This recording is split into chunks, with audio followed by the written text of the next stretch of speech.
lovely people, welcome to Laurel and Artistry. I thought it would be fun to do a watercolor portrait, so today I'm painting my favorite author, John Ronald Reuel Tolkien.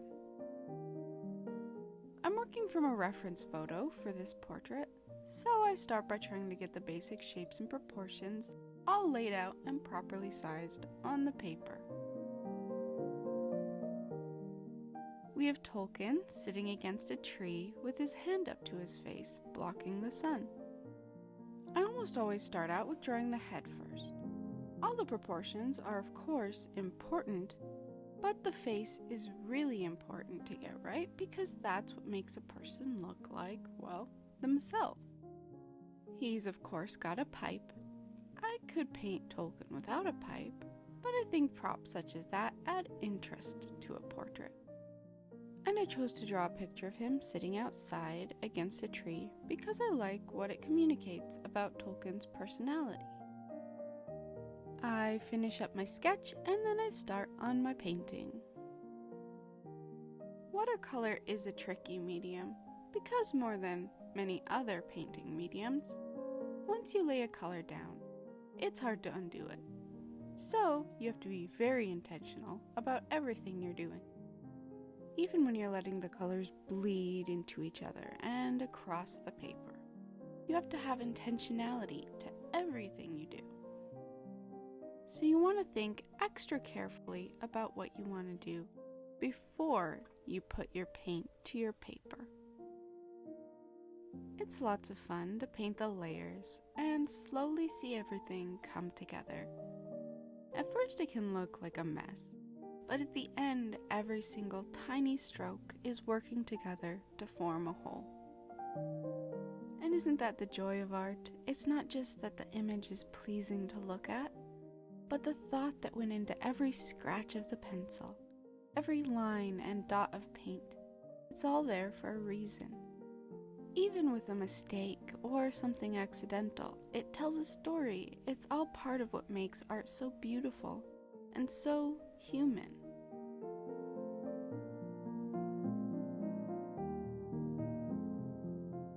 As I do the shading and get more detailed, not everything matches the reference photo perfectly, and that's okay. You want proportions and such to be fairly accurate, but ultimately, the goal isn't photorealism, especially with watercolor. The reference is just a reference. Your painting is ultimately your own take, your own perspective. But at the same time, if your painting sticks fairly faithfully to your reference, as mine will, it doesn't diminish the art. We choose to paint what we do because it's something that speaks to us, something that means something to us, and we want to capture that through our own creative endeavor.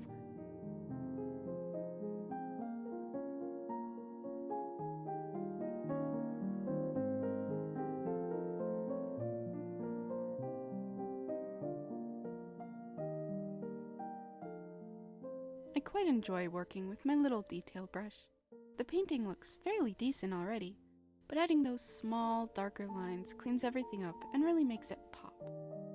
This is a fairly simple, straightforward portrait, nothing too fancy, and as such, art can come with the anxiety to be original, to make something new that stands out. It's incredibly hard to accomplish that, but especially with thousands of years of art history. Where is there to go from here? It can be discouraging. But there's this quote from Tolkien in his essay on fairy stories that I've always found quite encouraging. It seems vain to add to the litter. Who can design a new leaf? The patterns from bud to unfolding and the colors from spring to autumn were all discovered by men long ago. But that is not true. The seed from the tree can be replanted in almost any soil. Spring is, of course, not really less beautiful because we have seen or heard of other like events, never from world's beginning to world's end the same event. Each leaf of oak and ash and thorn is a unique embodiment of the pattern, and for some, this very year may be the embodiment, the first ever seen and recognized, though oaks have put forth leaves for countless generations of men. We do not, or need not, despair of drawing because lines must be either curved or straight, nor of painting because there are only 3 primary colors. We may indeed be older now, insofar as we are heirs in enjoyment or in practice of many generations of ancestors in the arts. In this inheritance of wealth, there may be a danger of boredom, or of anxiety to be original, and that may lead to a distaste for fine drawing, delicate pattern, and pretty colors, or else to mere manipulation and over-elaboration of old material, clever and heartless. But the true road of escape from such weariness is not to be found in the willfully awkward, clumsy, or misshapen, not in making all things dark and unremittingly violent, nor in the mixing of colors on through subtlety to drabness, and in the fantastical complication of shapes to the point of silliness, and on towards delirium. Before we reach such states, we need recovery. We should look at green again, and be startled anew, but not blinded, by blue and yellow and red. And there is so much more in that essay that I just love. Now, anyways, his jacket is tweed, and therefore I'm attempting the tedious task of trying to replicate that look in my painting. Therefore, I am adding many little smudgy dots in rows.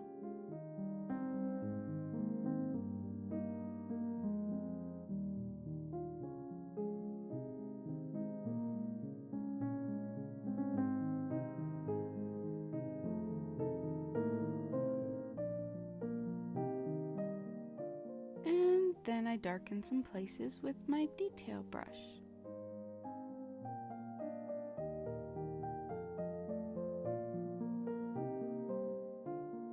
Paint in the pipe and onto his green waistcoat. Put some more details on the pipe whilst the green dries, and back to the green. Add some stripes to his tie, and put a bit of a brown wash over the coat to smooth out the texture that was added, and also add some spots of yellow.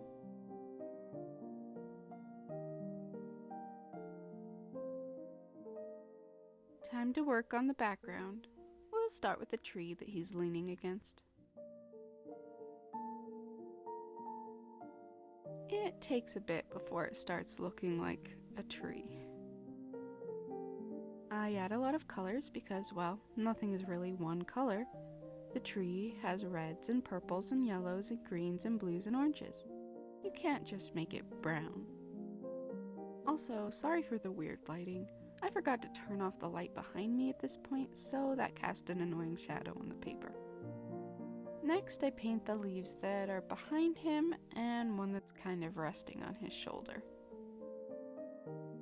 Sort of do the rest of the background as a wash and just let the colors bleed. I could have done a bit better with that, but overall I think it looks fine. I finish off by cleaning up the edges to make Tolkien really stand out from the background a lot more.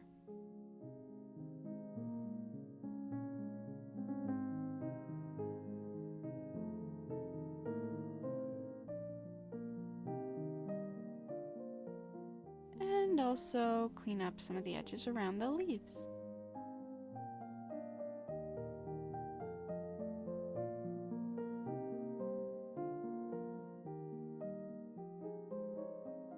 And then add a bit of smoke, just for fun.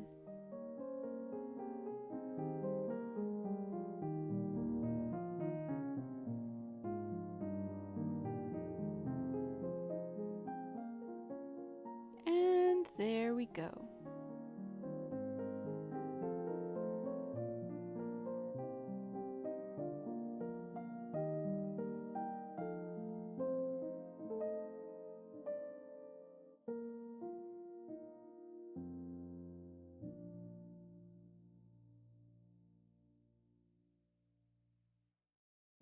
Thank you so much for watching. I hope you'll stick around.